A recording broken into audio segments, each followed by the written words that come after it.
Y'all motherfuckers know who this is.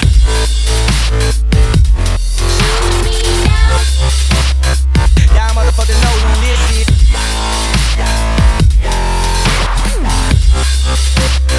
Y'all motherfuckers know.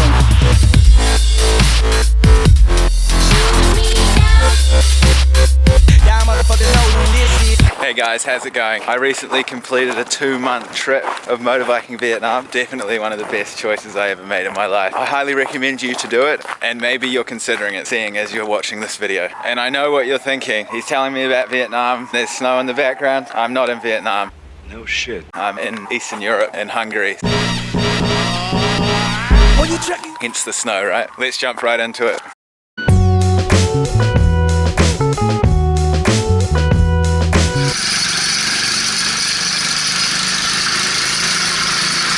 Obviously, a motorbike is the most important part of motorbiking Vietnam, right? I flew into Hanoi. From what I've heard and my experience, Hanoi is the best place to start in terms of finding a motorbike because there's a higher demand in Ho Chi Minh City for motorbikes. So generally you're going to be paying higher prices than you will be in Hanoi. The majority of people start in Ho Chi Minh City. They will ride all the way up to Hanoi and then they'll sell their motorbike in Hanoi. If you buy a motorbike in Hanoi, then you've got the advantage of the market really. You've got the buying power really in Hanoi rather than Saigon, Ho Chi Minh City. Even though I'm pretty sure you'd have not much problem finding a motorbike in Saigon either. The way I bought my motorbike, I just arrived in Hanoi with no plans, no accommodation booked. I met this girl on my flight. I was like, have you got accommodation? She's like, yeah. Meeting up with some friends at a hostel. You should come. So I went with her and stayed at this hostel, and I asked the lady at the reception, you know where I can find a motorbike around here to buy? She was like, 1 second, calls up this guy turns up, I jump on the back of his motorbike, he takes me to the shop, he's like, do you like this one? It was a Honda Wave. Normally the two kind of motorbikes you'll get in Vietnam, it's either a Honda Wave. I've ridden this motorbike around 3,000 kilometers in the last 2 months, and so it's an absolute battler. I really couldn't have done it without you. I love you, and I always will. Or a Honda Win. A Honda Win is more of a real kind of motorbike with full gears and everything. Honda Wave is like a semi-automatic kind of moped. That cost me $260 US, which is pretty cheap for a motorbike. Just arrive in your location, basically anywhere in Vietnam you could find a motorbike to buy if you really wanted to. They've got an extremely large amount of motorbikes in Vietnam. Anyway, so if you want to try it that way first by just asking at your accommodation where you can find a motorbike, and they can probably help you. Otherwise, you'll find someone who will sell you a motorbike. I was just walking around the main square area of Hanoi. Just random men around the city will just be sitting on street corners, kind of like drug dealers, and they'll be like, you want a motorbike? Pretty funny really. Before you hand over any money for a motorbike, make sure you check everything on it, you know. Check the tires, make sure they've got enough grip. Check the brakes, make sure the brakes work. Basically just have a good look around the motorbike. I'll leave a link to a website down below with a checklist of all the mechanical things that you need to check on a motorbike before buying it, because they're really important to know. I'm not going to say I learned the hard way, but I definitely learned a few lessons.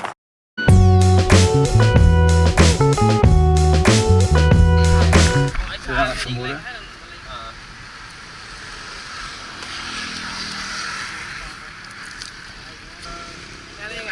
You call an ambulance or? Number 2, if not more important than the motorbike, is the helmet. Most motorbikes that you buy will come with a helmet, generally speaking. Mine came with like kind of a half-face helmet, and I actually used that for the first half of my trip. Then it actually got stolen, and then I purchased a full-face helmet, full protection, which I highly recommend. I mean, now I look back on it, I should have just had a full-face helmet from the beginning, because it's extremely dangerous motorbiking Vietnam, so I highly recommend you to get a full-face helmet. But I got a new helmet. I look like a Power Ranger.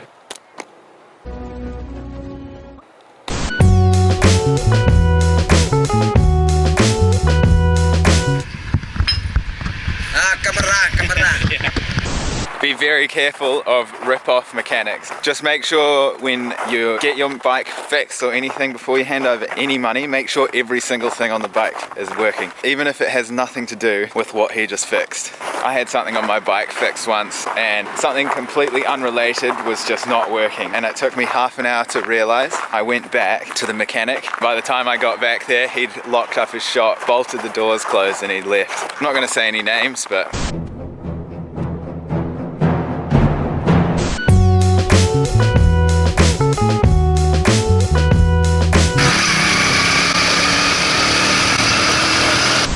Be extremely careful on winding roads and even straight roads. Every kind of vehicle you can imagine, they cross the center line.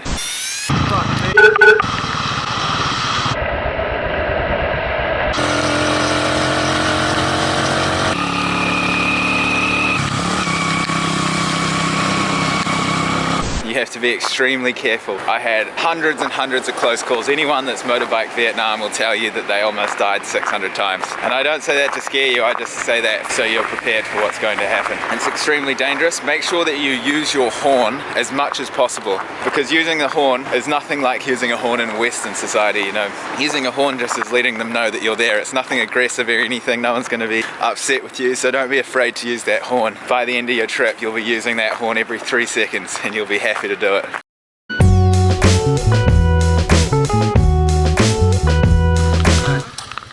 also get a free Wi-Fi, have a hot shower. Okay, how much does it cost? Just $200,000. As far as accommodation goes, it's actually extremely easy to find accommodation. You just need to look for a sign with these letters on it. That is the name for hotel in Vietnamese. These are everywhere. These are all around the countryside. Like, if you really want to plan it, you can. And I made no plans whatsoever where I was going to stay or anything like that. I'd just drive and obviously use common sense. You know, if you think it's going to get dark in an hour, then start looking for a hotel. But there's heaps of hotels all around Vietnam, and you know, take your pick. Make sure you haggle the prices, because sometimes you'll get there and they'll start off with like quite a high price. You can easily just knock it down, because if it's late in the afternoon, there's no one else that's going to turn up at their hotel. In saying that, I did motorbike Vietnam in low season, in monsoon season, which I don't recommend really, unless you want to get soaking wet. I can't speak for high season, because high season might be a bit more booked out, so maybe do a bit more research on how busy the hotels are during high season if you're going to do it in high season.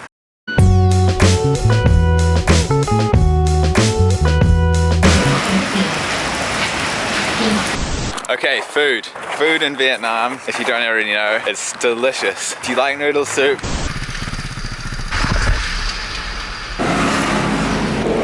Thank you. You're definitely going to the right place. You can get pho basically anywhere. Thousands and thousands of signs on the side of the road that'll either say pho, bun cha, if I'm pronouncing that correctly, which is another delicious noodle dish. Food's extremely easy to find, it's delicious, and it is very well priced. And as far as coffee goes, if you like coffee, you're in for a treat, because Vietnam has the best coffee in the entire world. It is so delicious. It is like dark chocolate, black coffee. I can't put into words how delicious it is. You will have to go and try it.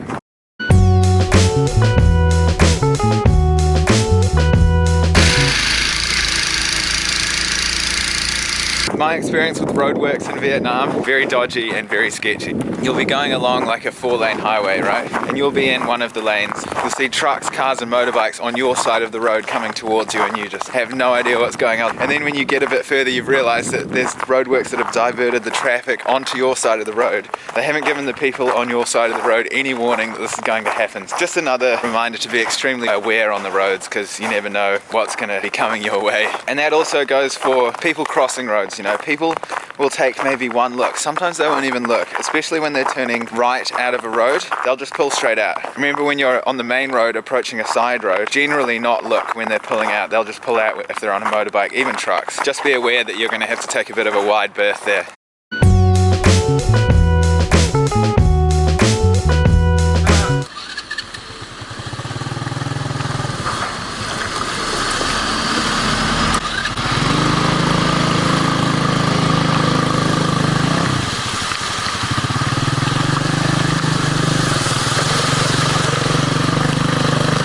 Consider seasons, because like I told you, I motorbiked Vietnam during monsoon season, which I was stupid enough not to do any research. I recommend you do some on the weather conditions and things. I was motorbiking through monsoons.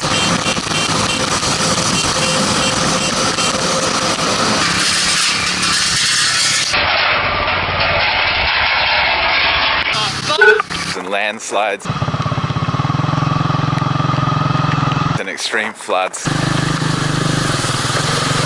It's an extreme adventure if you want that, but yeah, I'd recommend doing it not around that time of the year. Actually, after I left, there was extreme floods in the center of Vietnam just a few weeks after I left.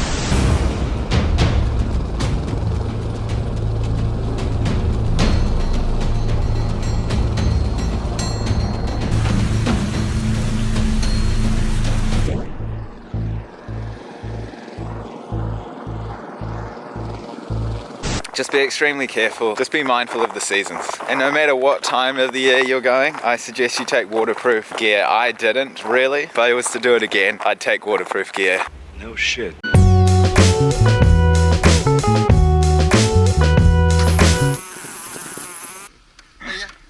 Okay. Thank you, sir.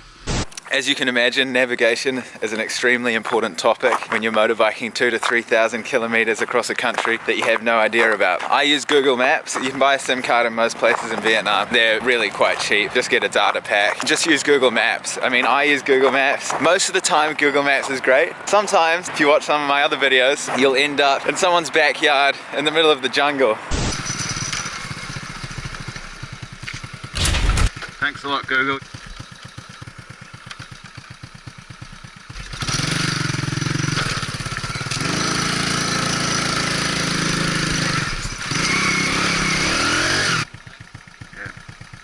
Cheers, man. See you later. And you'll have to double back and go 3 hours in the same direction that you just came, which can lower your spirits, as you can imagine. Google Maps decided to take me for a drive in the complete wrong direction to a road that leads to nowhere.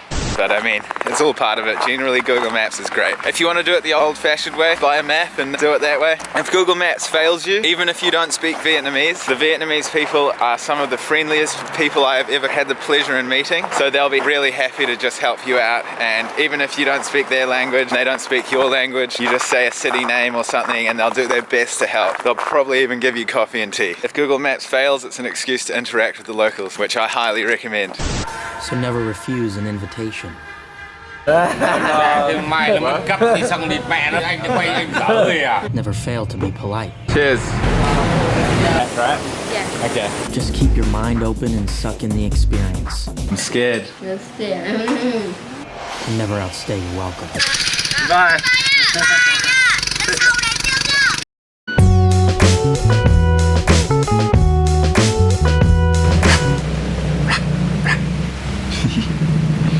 So once you've completed your motorbike trip, you got to sell your bike, right? To sell your motorbike, just ask around for a local mechanic, go to them and say, do you want to buy my motorbike? They'll probably say yes and offer you a horrible price for it, and you just need to kind of haggle with them. If you're not happy with the price, go to another mechanic. Keep trying as much as you want, but generally speaking, you're probably going to lose money on the motorbike because the mechanics know that the power's in their hands. They know that you're probably leaving the country and you need to get rid of it. I bought mine for $260, like I said earlier. I sold it for $110 with the helmet, that is. I was happy with that. I did completely thrash the bike. He probably had to spend a bit of money on it to get it fixed anyway. As far as time goes, I took 2 months. I thought I was going to take 1 month. It was definitely not enough time because it's a long way, and also I went up north to Sapa,